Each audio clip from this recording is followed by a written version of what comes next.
বিশেষ করে পুলিশের দেখেন পুলিশ ভাইটির বক্তব্য তিনি বলতেছেন যে কোনো পুলিশের বিরুদ্ধে আমি যে অন্যায় করে থাকি অভিযোগ আমাকে পাইলেও তাকে ছাড়া হবে না। জিরো টলারেন্স কাগজে কলমে বিশ্বাস তার করি না। নিজের বিরুদ্ধে বাস্তবে অভিযোগ বিশ্বাস করি। পাইলে তাকে আমাদের হাত আর নিচে হবে না, যদি হয় তখন করতে হবে।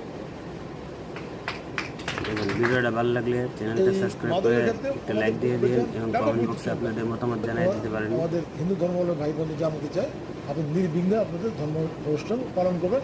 আপনারা এই বাংলাদেশের একজন গর্বিত নাগরিক এবং তথাকথিত সংখ্যালঘু বলে কোনো শব্দ নয়, আমরা সবাই বাংলাদেশের নাগরিক। আমরা আমার অফিসে বলি, যা ভিডিও যা বলবো, আমাদের পকেট হয় আমাদেরই পকেট, জনগণের পকেট আমাদের, জনগণের পকেট জনগণই, আমাদের পকেট আমাদের।